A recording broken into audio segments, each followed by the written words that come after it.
Welcome to Seeing Wonder. On this design review, we're looking at the beautiful light cycle from TRON Legacy.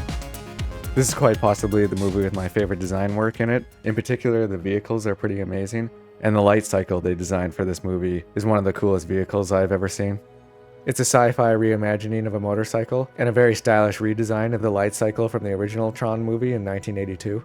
It takes a few aspects from that original design, but very much does its own thing. The overall aesthetic has these beautifully flowing shapes and curves, and it's like the two wheels are bridged together, like they're reaching out to each other, making the body of the light cycle. And all of the shapes are just elegantly blended together to make the body. The design has this nice feeling where it's like everything is attached together in one continuous surface or shell. And the design also blends the rider into the vehicle, making the rider very much part of the design. It's an interesting concept because it's like the rider and the vehicle have combined into one object. The rider's posture does not look like the most comfortable position, but it helps to emphasize the feeling of speed, like this is a very aerodynamic position for the rider. I always appreciate clarity of form in design, and that's one of the big reasons why the aesthetic of TRON Legacy appeals to me so much. And the light cycle certainly has that clarity of form from most angles, and especially when you see it from the side profile, you immediately understand what the shapes and the volumes are like. It just has a very understandable and readable design. There's clearly a big emphasis on the smooth forms, but there's just a touch of more complex details, like the engine at the center, the handlebars, and the pedals. There's some more intricate shapes in these places. Introducing just a touch of these smaller, more detailed elements adds a lot to the overall design, and it creates a nice balance between smooth and complex. Light lines are a super important aspect of the design of the TRON universe, and they have this beautiful contrast with the dark aesthetic of the grid. The grid is what they call this digital universe in TRON. The sky is dark, there's no sunlight, and so all the illumination comes from these light lines and other artificial sources. And there are a few light lines that are really nicely incorporated into the design of this light cycle. There's just the right amount of them, and one thing that's nice is that they help the audience read the overall form of the design. This is such a fantastic shot in the movie, and a great opportunity to see this light line that wraps around underneath the light cycle and up into the spine of the rider, and ultimately leads to the identity disc on the back of the rider. It has some short breaks in it, but it feels like this continuous line that helps tie the top and the bottom of the design together. It has a beautiful shape to it, and conceptually it feels like it makes a loop. It's like a circuit, and the identity disc basically completes that circuit. It really emphasizes the importance of the identity disc. If you're familiar with TRON, you know how important these identity discs are to each character. There's a subtle rotating or kind of wobbling effect in the circular light lines of the wheels. It's subtle, but it helps give you the sense that the wheels are rotating. One thing I noticed right away and I thought was interesting is the light cycle has no obvious way of steering. The front wheel doesn't pivot in the way a motorcycle in real life would. So it's not realistic, but that doesn't really matter in a sci-fi universe like this. There's probably some sort of sci-fi magic that allows for steering. And you don't really think about it during the action because you're seeing these light cycles lean from side to side. And that's kind of all you need to see to understand that the rider's in control of the steering. And it's probably for the best that there's no pivot point, that front wheel stays locked in place. Because if they tried to introduce a pivot point at the front for more realistic steering, it would certainly break up the beautiful continuous form of the body.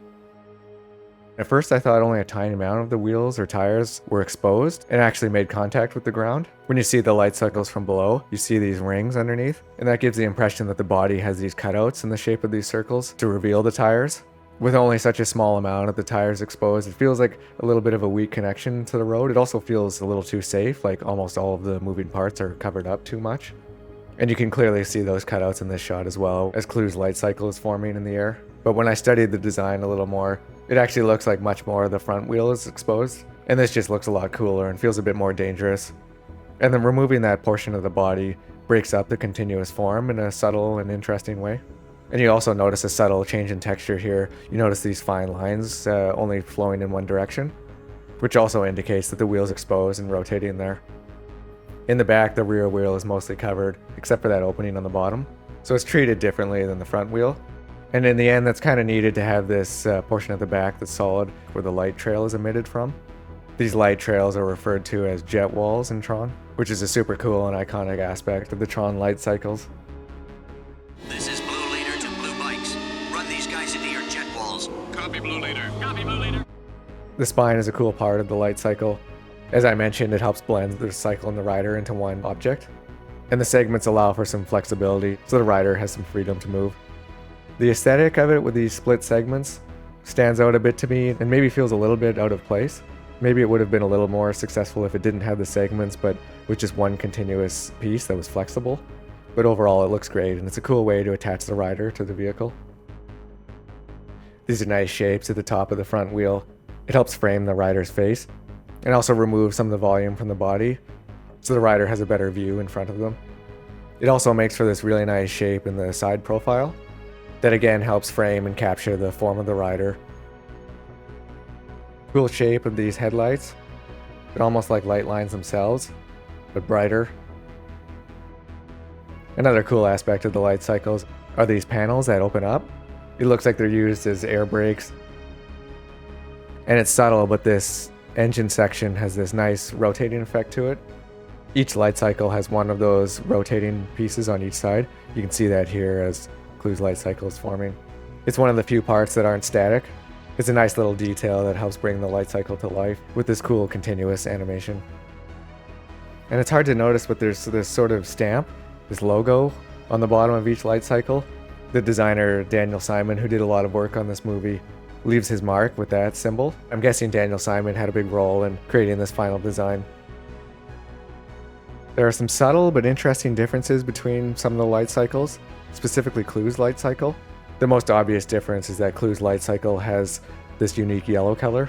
It helps you spot Clue much more easily during the action. The headlights have a different shape here compared to Flynn's and the other blue light cycles. Clue's light cycle also has these horizontal fins on the back. They're an interesting detail, but I think I prefer the design without them. You can see them here as well as Clue's light cycle is forming. And that light line I like so much is actually not continuous on Clue's light cycle. There's a break along the bottom.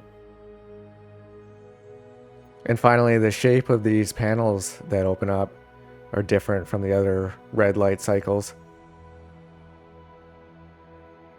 Rinsler's light cycle also seems to have a few noticeable differences, mostly in the way the body panels open up. Particularly this one panel here on the side that's covering part of his legs when he's riding but slides forward when he stops. And some of these panels on the back looks like they're treated a bit differently than the other light cycles. But this light cycle gets so little screen time, it's hard to break down what's going on. But the animations for all these moving parts looks cool. And there's another light cycle that makes an appearance in this movie, which is Flynn's light cycle. It's a stylish redesign that keeps all the major elements intact from the original light cycle in 1982. But in my opinion, it's a much more pleasing design. All of the shapes and how they connect are much more refined. There's an interesting interview with Sid Mead, the legendary designer who worked on the original Tron and who designed the light cycle in that movie. And he's speaking about the limitations of how they translated his designs into computer graphics at the time. He gives some cool insight into how that worked and maybe sounds a little bit disappointed with the final result, with how those light cycles ended up looking in the movie. The light cycle was a particular problem because it was being done by a facility who used the memory bank shape library kind of image production. In other words, you take set volumes and subtract or add to them. And that produced a problem. The problem was that the image producing system did not accommodate the combination of shapes that I had designed to make the bike look like it looked. The original was made of these primitive shapes that were combined or cut into each other. Those additions or subtractions are called booleans in 3D modeling, and they can easily result in shapes that feel a bit crude and sharp, whereas the TRON Legacy version of Flynn's light cycle has much fewer flat surfaces. And when the different parts come together, they have much nicer transitions and connections. And Flynn's light cycle here continues this aesthetic of clarity of form.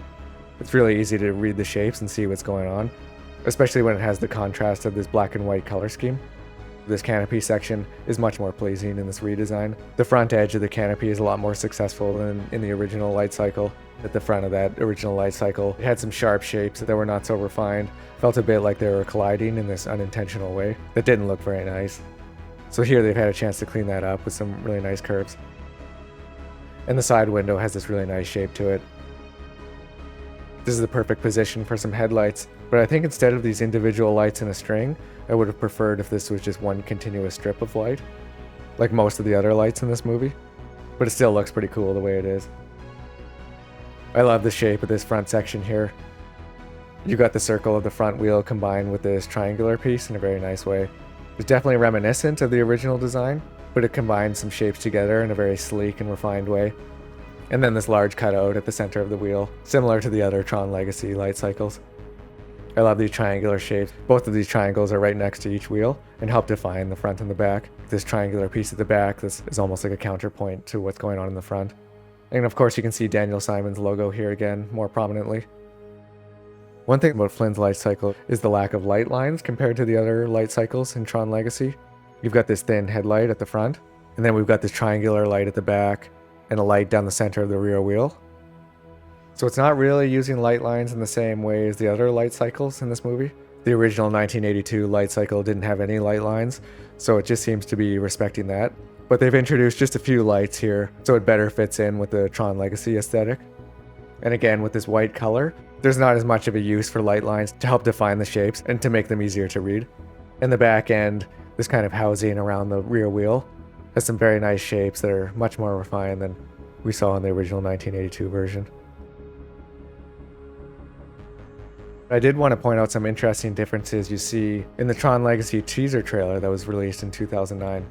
They call it a teaser trailer, but it's almost like a concept or a short film, because the design work and the overall aesthetic is mostly there, but it looks quite a bit less refined than what we ended up seeing in the final film.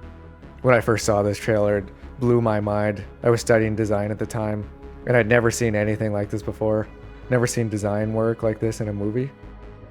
One of the first differences is how the light cycle forms. In this teaser trailer, the character throws out his baton, and it initially turns into the engine of the light cycle, and then the rest of the light cycle forms from there. Whereas in Tron Legacy, the characters grip the baton in a way where it separates and turns into the handlebars, and then the light cycle forms from there. I find the way this happens in Tron Legacy is definitely much cooler, where the characters are gripping something that ultimately turns into the light cycle. In the trailer, this process doesn't feel quite as well connected to the rider and just feels more abstract. You can see a lot of the proportions are here, but things look significantly more mechanical. There's not quite the same smooth flowing forms we see in the final version. The body of the final design feels like one continuous flowing surface, but the version in this teaser trailer has some more distinct parts to it, especially this front end, which feels like it's its own distinct element. And you especially notice that when the rider speeds up and seems to shift gears, and there's this kind of transformation that happens where the front end moves forward and the light cycle extends, and the pedals also raise up. The rider goes into a little bit of a different posture, and it feels like the light cycle becomes slightly more aerodynamic. And in the front end of the teaser trailer light cycle, the headlights have a very different design. They're definitely nicer in the Tron Legacy version. And the headlights seem to follow the shape of the top of the opening that exposes the wheel, so the cutout for the front wheel is different here. And finally, there's this speedometer in front of the rider. That's kind of a fun idea, but is maybe a little bit cheesy. And so in the end, they went with more of these abstract graphics that don't really mean anything to the audience, but they look cool. Tron Legacy has been a huge inspiration to me, and I love the design work in this movie. And the light cycle is just such a beautiful showcase for the work that was put into this movie. It looks like nothing I've ever seen before, and that uniqueness is always something I appreciate in design, and a metric I use to evaluate design. It's also something I always strive for in my own work. The light cycle maybe is on the verge of being too simple, but that's often the case with great design, like a painting that has just the right amount of brushstrokes. If you discovered something new, please like and subscribe. Thanks for watching, and don't stop seeing the wonder all around you.